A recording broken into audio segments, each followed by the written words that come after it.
తిరిగిండు mic వేసుకొని తిరిగిండా లేదా? ఇక్కడ కాంగ్రెస్ వాళ్ళు కూడా తిరిగిండు ఊరూరు. కానీ ఏం జరిగింది మరి?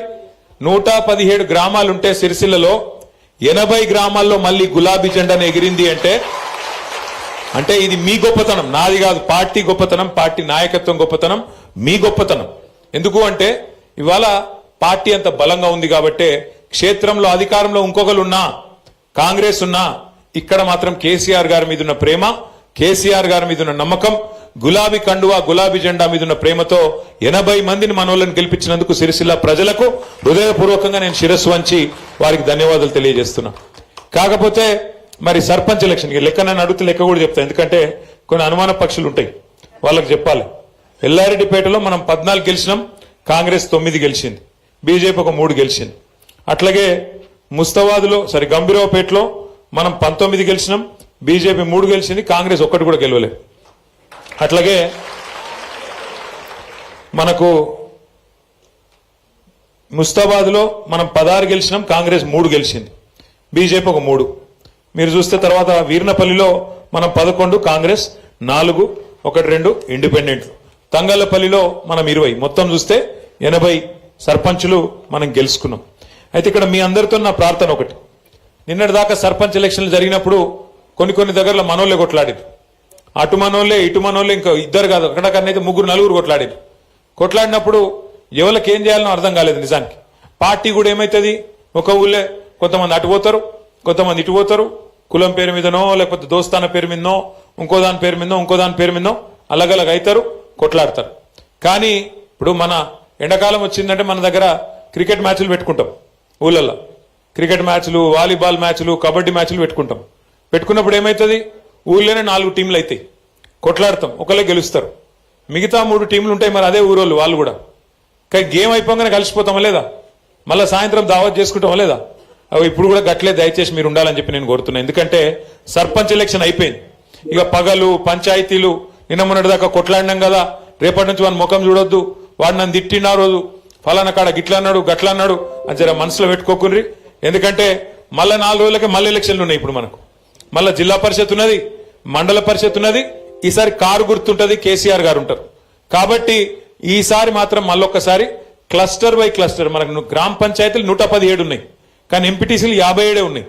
కాబట్టి ఈ 117 నేను గౌరవ జిల్లా పార్టీ ప్రెసిడెంట్ గారిని, మా మండలాల అధ్యక్షుల్ని కూడా నేను కోరుతా ఉన్నా, ఏ క్లస్టర్కో ఆ క్లస్టర్, 2 ఊర్లు ఉంటే 2 ఊర్లు, 3 ఊర్లు ఉంటే 3 ఊర్లు, ఒక టీం చేసి ఇప్పటి నుంచే ఒక లెక్క, ఒక ఆలోచన, 57 ఎంపీటీసీలకు గాను 5 జెడ్పీటీసీలకు గాను మన ప్రణాళిక ఏంది.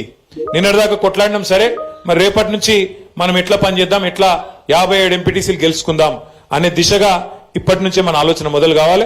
ఎక్కడెక్కడైనా పంచాయతీలు ఉంటే దయచేసి ఇప్పటి నుంచే మండలాల వారీగా సమన్వయం చేసుకొని ముందుకు నడవాలని చెప్పి నేను మిమ్మల్ని కోరుతా ఉన్నా.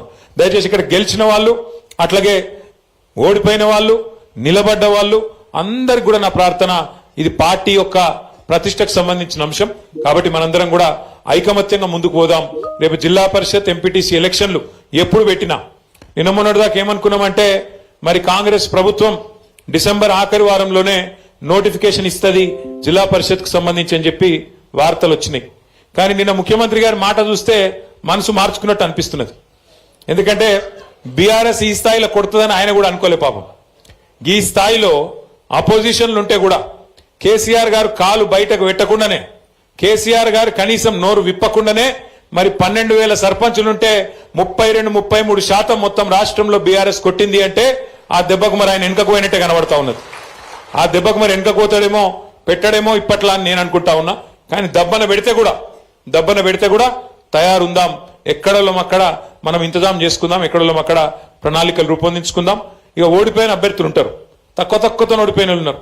మన తంగలపల్లిలో మండల కేంద్రంలో 30 ఓట్లతోనే పాపం అంకార రవీందర్ గారు, గంత పెద్ద ఊళ్ళే 30 ఓట్లు అంటే ఏముంటది, 0.0002% అది ఉంటుంది దాన్ని లెక్క తీస్తే, ఒక గంతతో పోయింది. నేను ఓడిపోయిన క్యాండిడేట్లను కూడా నేను కోరుతా ఉన్నా, దయచేసి మీరు కూడా జనంలో యాక్టివ్ ఉండండి. ఓడిపోయినామని చెప్పి బీరిపోకండి, ఓడిపోయినామని చెప్పి దుప్పటి కప్పుకొని ఇంట్లో వండుకోవద్దు. చలికాలం నాకు ఎరికే, కానీ అట్లా అని చెప్పి ఇంట్లో ఉండవద్దు. ఎందుకంటే ఓడిపోయినాక ఇల్లు తిరిగి థ్యాంక్స్ చెప్పి రావాలి. ఓట్లు వేసారు మీకు అందరు, గెలిచిన వాళ్ళు చెప్పాలి, ఓడిపోయిన వాళ్ళు కూడా చెప్పాలి. గెలిచిన వాళ్ళు కూడా నేను గెలిచిన కదా, నేను 5 ఏళ్ళు మళ్ళా ఎలక్షన్ కొట్లాడేది లేదు, నాకేందంటే నడవదు. కంపల్సరీ ఇంటింటికి పోవాలి, దండం పెట్టాలి. ఎవరెవరైతే ఎలక్షన్ ముందు కలిసినరో, ఎవరెవరైతే ఎలక్షన్ ముందు ఓటేయమని కోరుకున్నారో, మీరు కోరినరో, అందులో కొంతమంది మీకు వేయలే, అయినా సరే మీకు తెలుసు వాళ్ళు వేయలేదని కూడా మీకు తెలుసు, అయినా సరే పోవాలి. అయినా సరే పోయి ఒక రౌండ్ దండం పెట్టి వాళ్ళందరికీ కూడా ధన్యవాదాలు చెప్పి నేను మీకు అందుబాటులో ఉంటా, మీకు సేవ చేస్తా, ఏ అవసరం ఉన్నా నాకు చెప్పండి అని చెప్పి అటు గెలిచిన వాళ్ళు ఇటు ఓడిపోయిన వాళ్ళు మన వాళ్ళందరూ కూడా దయచేసి రాబోయే 2-3 రోజులు మరి ప్రజల్లోనే ఉండాలని చెప్పి మనస్ఫూర్తిగా నేను కోరుతున్నా. పోతారా లేదా? పోతామంటూ గట్టిగా సపోర్ట్లు కొట్టరు దయచేసి ఒక్కసారి. మరి సపోర్ట్లు కొట్టినట్టు కాదు, నిజంగా పోతారా లేదా నేను చూస్తా. Thank you. తర్వాత ఇంకొక మాట కూడా నేను మీకు విజ్ఞప్తి చేయాలి. సరే, జిల్లా పరిషత్ ఎలక్షన్లు, మండల పరిషత్ ఎలక్షన్లు అవి వచ్చేటప్పుడు వస్తాయి, వాటిని కొట్లాడదాం. ఈ లోపల పెద్దలు కేసీఆర్ గారు కూడా మనకు ఒక బాధ్యత పెడతా ఉన్నారు. సార్ ఏం చెప్పిందంటే, ఒకవేళ ప్రభుత్వం గనక ఎలక్షన్లు పెడితే కొట్లాడదాం, ఎలక్షన్లు లేని పక్షంలో మన పార్టీ మరి జనవరి మాసంలోనే కొత్తగా సభ్యత్వ నమోదు కార్యక్రమం, కొత్త గ్రామ కమిటీలు, కొత్త మండల కమిటీలు, అట్లాగే జిల్లా కమిటీ కూడా కొత్తదనంతో నేసుకుందాం. మంచి చాకు లాంటి పిల్లలు ఎంతో మంది ఉన్నారు, వాళ్ళందరినీ కూడా కలుపుకొని బ్రహ్మాండంగా కొత్త రక్తం అట్లాగే పాత తరం అందరినీ కలుపుకునే విధంగా మంచి బ్యాలెన్స్ తోని కొత్త కమిటీలు కూడా వేసుకుందాం జనవరి మాసంలో. దానికి కూడా దయచేసి గౌరవ సర్పంచులు అట్లాగే ఉప సర్పంచులు, వార్డు సభ్యులు మీరు కూడా పార్టీ పనిలో మీరు కూడా పూర్తి స్థాయిలో బాధ్యత తీసుకోవాలని నేను కోరుతా ఉన్నా. ఎందుకంటే పార్టీ నాయకత్వం మొత్తం మీకోసం గ్రామంలో పనిచేసింది.